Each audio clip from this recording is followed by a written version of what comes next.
Are you guys about ready? So am I. All right. So once again this week, we have a long version and a short version.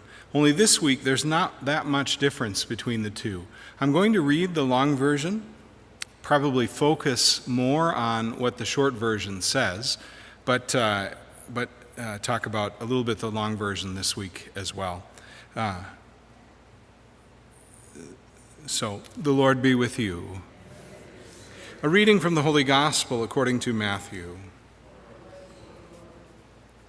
Jesus said to his disciples, "The kingdom of heaven is like a treasure buried in a field, which a person finds and hides again, and out of joy goes and sells all that he has and buys that field.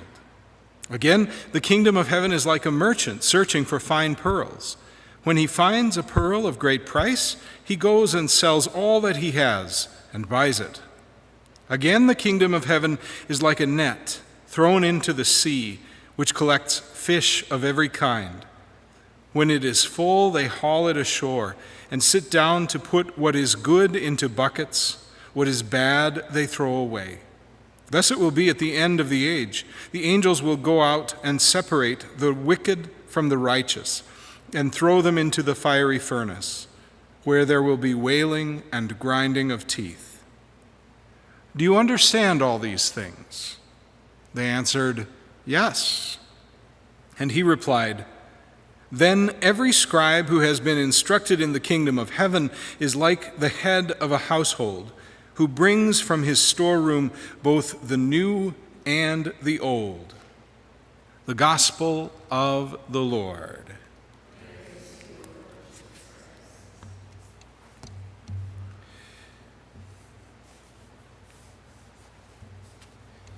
Okay. Got a little bit of this and a little bit of that and a little bit of the other thing here. All right.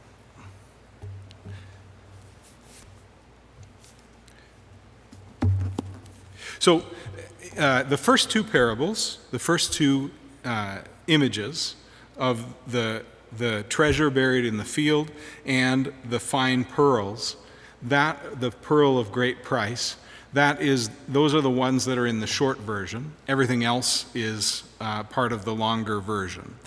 So if you go to Mass this Sunday, you may hear only those first two and not the rest of them. And you have already the wherewithal to understand them because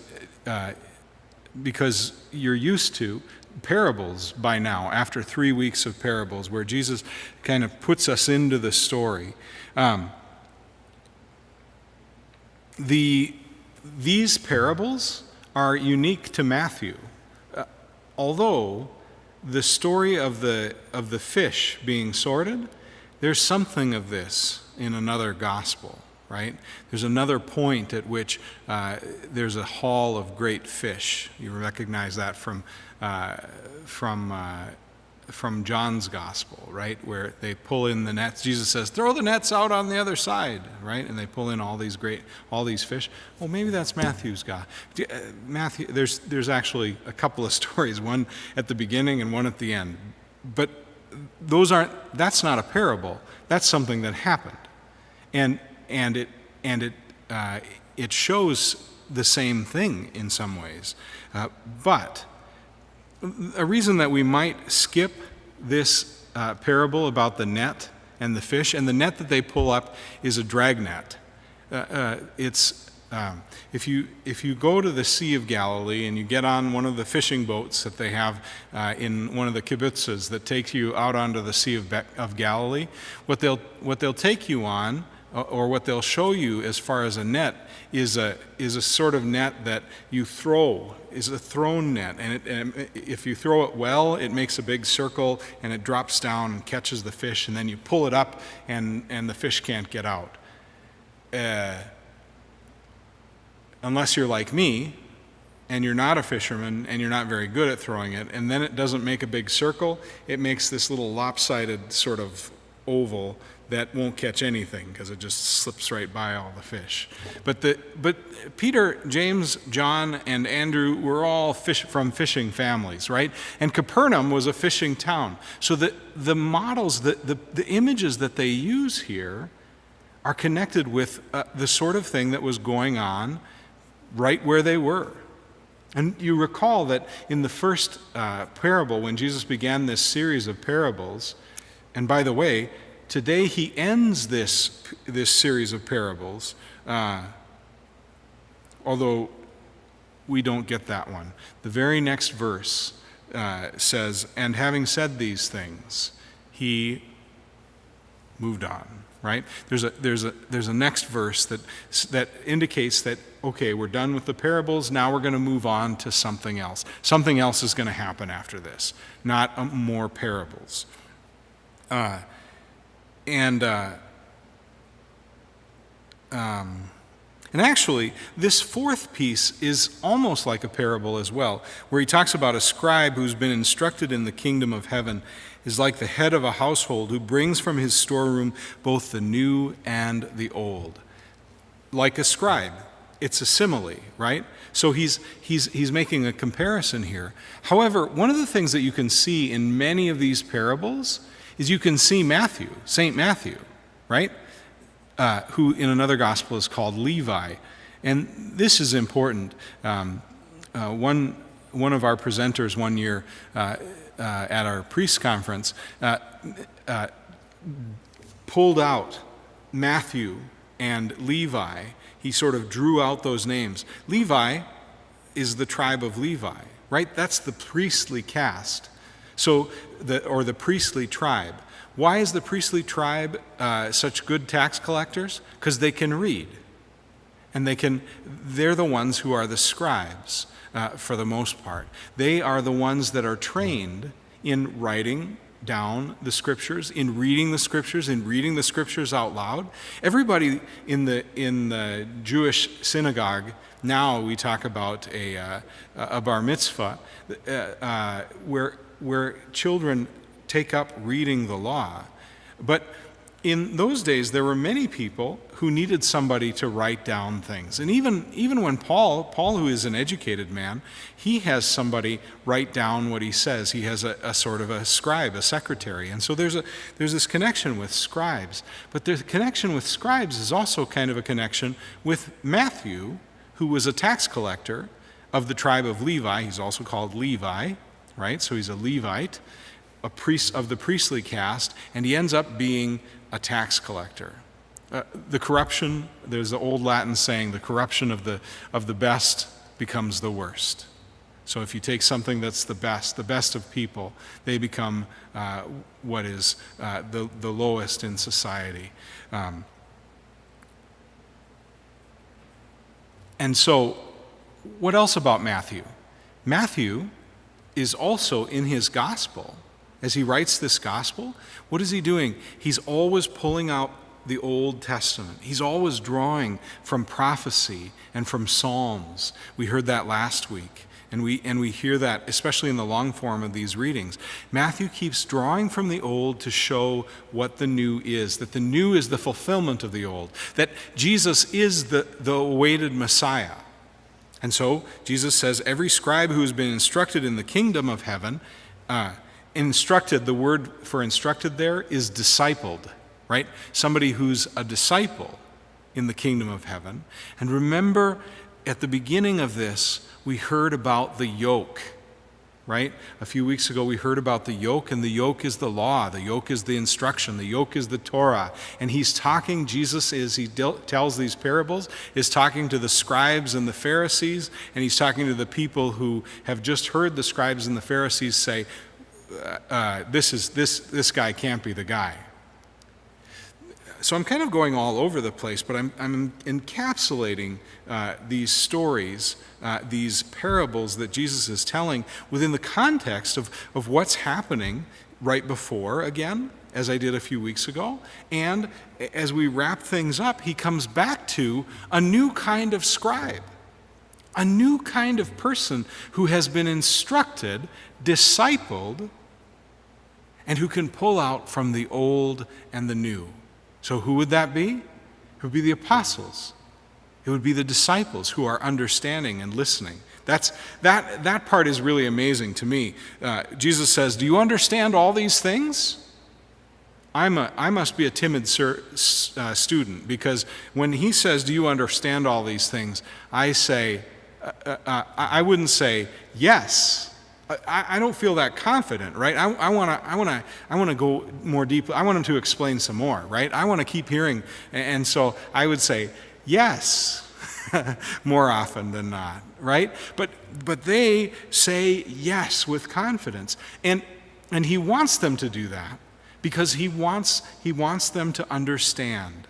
He wants his disciples to take up what he's saying and recognize the Messiah, and then go out and share that. Just this week, there was a new document put out by, I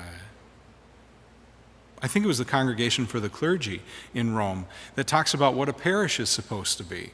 And it's specifically something that Pope Francis has been saying that they pull out. And what do they pull out? That a parish needs to identify with our primary job, which is to share the gospel, evangelization. And how can we share the gospel if we don't understand the gospel, right? And so if I'm a Catholic who says, well, I don't really know what Father's talking about, then I probably should say to Father, I don't really understand what you're talking about. Can you help me to understand? Can you help me to see what you're saying to us? Can you help me to understand what is essential to the gospel? Why is that important? Because the priest isn't the one who goes out and works in all the rest of the world and shares the gospel every day of the week. The priest does that every day of the week here. But it's not my job to go out and share it with the rest of the world. It's my job to feed you so that you have the strength to go out and share it with the rest of the world, right? And so this is, now I've moved into a long view, and you notice that I skipped over some things. Let me go back to the fish yet, of the long version. The other thing about the fish is that the fish that are separated and then thrown into a fiery furnace by the angels. Does that sound kind of familiar? It should, because the parable that we focused on this week, a couple parables back, is the parable of the weeds and the wheat. And what happens to the weeds? The weeds get thrown into the fiery furnace where there is wailing and gnashing of teeth. It's like a good story as well. When Jesus tells parables, you can hear the elements of good storytelling. Not by the hair of my chinny chin chin. Not by the hair of my chinny chin chin. You know the rest of that story. You know which story I'm talking about because it's a well-told story, right? And we all hear that refrain. So Jesus, where there will be wailing and gnashing of teeth, grinding of teeth, is the way that it's translated. I think it used to say gnashing, didn't it? Does anybody else remember gnashing? I remember gnashing. You can't hear my teeth gnashing, but okay. So let's go back to some of these notes. Yeah. The first two parables. The kingdom of heaven is like a treasure buried in a field. A person finds it and he hides it. Hidden. What does it mean that it's hidden? Well, again, Jesus is talking to people who don't get it, who don't understand, who won't understand. And so one part of what he means when he talks about about the treasure being hidden is that there are people who are standing right there who aren't getting what Jesus is saying. It's hidden to them. The gospel is hidden to them. The word of Christ, who Jesus is, the good news that he represents, is hidden from them. They don't see it. And so he's talking in parables because there are those who will continue to follow him, not just in the sense of walking behind him, but in being discipled to him. So it's hidden, not everybody sees it. But the other thing about it, in both the story of the treasure and the pearl, it's of great value. It's something that is of great value.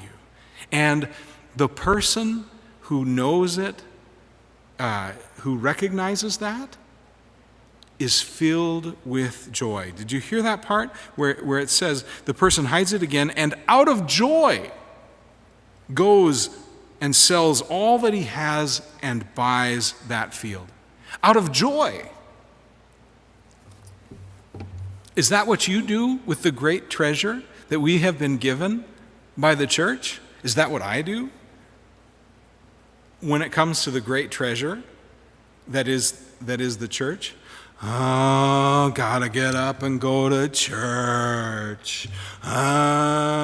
Father's probably gonna give another long, boring homily. We do the same thing every week. Is that joy? Are we recognizing we're going to do the same thing every week? What do we do every week? We get the Eucharist. We get the sacrament. We get Jesus. Oh, I don't know. We're still don't have to go to church, so I'm going to go to the beach and fish for some walleye because that's satisfying and that gives me joy. Father, why do I have to go to church? Can I worship God on my tractor? God, Father, why do I have to go to church? Should I listen to you and think about fishing, or should I go fishing and think about what you might say? Somebody asked me that one time. I said you should do both. But, this is the thing about those who find this great treasure. They get excited about it. Now, if you've had the pearl on your necklace for a while, or if you're that merchant, right, you have it in your little box so you can say, look, I have the great treasure, right? There may come a time where you put the treasure down in your storeroom and you leave it there and you don't really think about all that joy for a while, right? Maybe you're not overjoyed like you were when you first had it, but you know you have it at least, right? There's still a connection with that joy. So anyway, this idea of joy that Jesus talks about is important. And not only that the joy of finding the pearl of great price and finding the great treasure causes the disciple to move. Not just to move in any direction, but to move in the direction of acquiring the treasure. And what does it take to acquire the treasure? They got to lose everything else. Everything else goes away. Right? I sell everything so I can get the one thing that gives me joy. I think people do that all the time, don't they? In this way, go to great lengths to get whatever it is that they find gives them joy. But it's important to remember that there's joy and then there's joy. Right? There are some children who will go to great lengths to get candy, right? To get their favorite chocolate bar. How many of you would spend very much time worrying about getting your favorite chocolate bar? I mean, it's good, but I've found a lot of things better than my favorite chocolate bar, right? So there's things that give you joy, and then there is the ultimate joy, the pearl of great price, the great treasure, the thing that can cause me to give up everything. And what Jesus is saying to us, what Jesus tells us, is that he's it. And he can't be wrong because he's God. Now, are there times in our lives where we may think that we found the treasure, the pearl of great price, and we're wrong? Yes, that can be very true. Think of all the people you know who have placed all their wealth in some other bucket, chasing after some other thing. And they get there and they say, well, is this all there is? Right? And and like I say with parables, the idea isn't just to get to the point where we think about all those other people who haven't bought the pearl of great price. The idea is that we get to thinking about ourselves and saying, these are the ways in which I have purchased the pearl of great price, and these are the ways which I haven't. These are the things that I've kept back, thinking, well, if this pearl doesn't pan out, if the pearl thing doesn't pan out, I'm going to go do this, right? So it's a great sacrifice. And so there are two aspects of the pearl and the treasure that are important. First of all is the priceless nature of what the kingdom of God is. The kingdom of heaven, as Matthew calls it in his gospel. It's priceless. But the second aspect that's really important in both the story of the merchant and the story of the guy who finds the pearl in the field is, what are you gonna do about it?